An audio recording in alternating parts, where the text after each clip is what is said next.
आज के हमारे इस वीडियो का topic difference between motor and generator. मतलब आज के इस वीडियो के अंदर हम जनरेटर और मोटर में क्या अंतर होता है इसके ऊपर बात करेंगे। दोस्तों ये हमारे पास में एक एबीबी कंपनी का जनरेटर है और ये एक हमारे पास में एक मोटर है।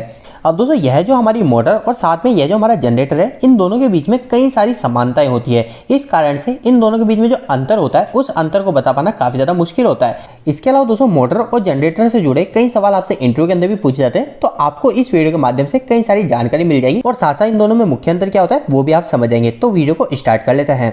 दोस्तों सबसे पहले हम एक और वर्ड की बात कर लेते हैं जो कि अल्टरनेटर है। कई लोगों के मन में यह भी कंफ्यूजन होता है कि आखिर अल्टरनेटर और जनरेटर में क्या फर्क है।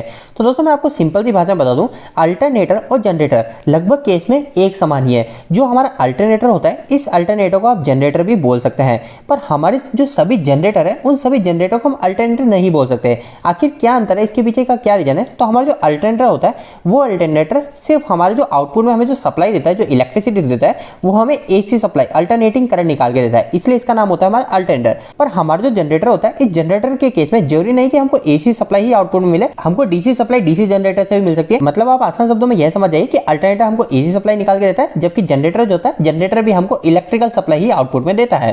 दोस्तों अब हम हमारे मुख्य क्वेश्चन के ऊपर आ जाते हैं कि आखिर मोटर और जनरेटर में क्या अंतर होता है। तो दोस्तों इन दोनों के बीच में जो मुख्य अंतर है वो इन दोनों की वर्किंग के ऊपर है। सबसे पहले हमारा जो जनरेटर होता है, इस जनरेटर का क्या काम होता है? Generator convert mechanical energy to electrical energy. मतलब हमारे जो जनरेटर है, इस जनरेटर को मैं यहाँ से मैकेनिकल एनर्जी दूंगा। मैकेनिकल एनर्जी का मतलब इसका जो रोटर है, इस रोटर को मैं हाथों से घुमाने की कोशिश करूंगा, तो हमको आउटपुट में जो हमारे जनरेटर है, इस जनरेटर से हमको आउटपुट में क्या मिलेगा? वो हमको मिल जाती है इलेक्ट्रिकल सप्लाई। इस इलेक्ट्रिकल सप्लाई को मैं कहीं पे भी यूज में ले सकता हूँ, कुछ भी चला सकता हूँ।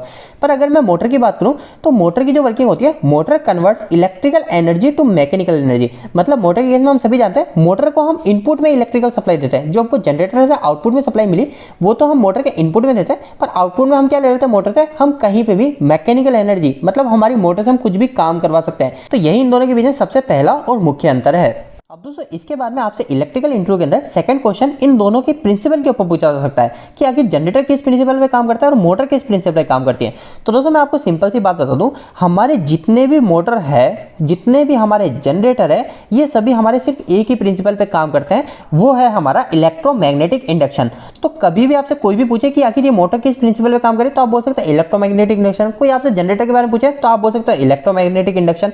तो आपको पूरा क्लियर रखना है कि हमारी जितनी भी मोटर होती है वो इलेक्ट्रोमैग्नेटिक इंडक्शन पे ही काम करती है और जितने भी जनरेटर वो भी सेम प्रिंसिपल पे ही काम करता है। अब दोस्तों थर्ड पॉइंट है वो है इनके फॉलो रूल के ऊपर। आपसे ये भी पूछा जा सकता है कि आखिर जो मोटर है या फिर हमारा जनरेटर है ये किस रूल को फॉलो करता है। तो आपको सिंपल सी बात यह बतानी है, हमारा जो जनरेटर होता है वो हमारा फ्लेमिंग के राइट हैंड रूल पे कार्य करता है, जबकि हमारी जो मोटर होती है वो मोटर हमारे फ्लेमिंग के लेफ्ट हैंड रूल पे कार्य करती है। आखिर दोस्तों फ्लेमिंग का right hand and left hand rule क्या है, इसके बारे में हम अलग वीडियो के अंदर अच्छे से बात करेंगे। फिर भी अगर मैं आपको थोड़े से शब्दों में बता दूं तो हमारा जो जनरेटर है, ये जनरेटर के अंदर हमारा जो करंट फ्लो हो रहा है वो करंट किस डायरेक्शन में फ्लो हो रहा है, आखिर इसमें फोर्स किस तरफ लग रहा है, तो वो सारी जो चीजें होती है, जो मूवमेंट होती है, वो हमारा फ्लेमिंग के रूल से पता चलता है। तो इस पॉइंट पे हम कभी और बात करेंगे। अगर आपको इसके ऊपर वीडियो चाहिए तो आप कमेंट करके जरूर बताइएगा, और भी आपके कोई सवाल हो तो वो भी पूछेगा।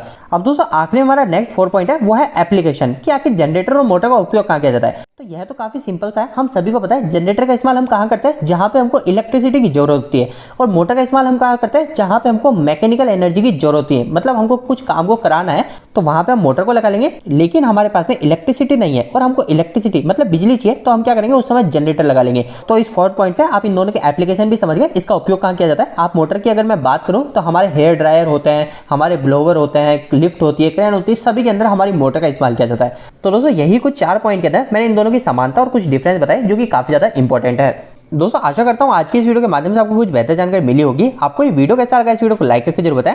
अगर आपको कोई भी सवाल इस वीडियो के प्रति या फिर इलेक्ट्रिकल जुड़ा तो आप मुझे नीचे कमेंट बॉक्स में कमेंट करके पूछ सकते हैं। इलेक्ट्रिकल वीडियो अगर आप हिंदी में देखना पसंद करते हैं, आज हमारे चैनल को सब्सक्राइब कर लीजिए। आज के लिए इतना ही, धन्यवाद।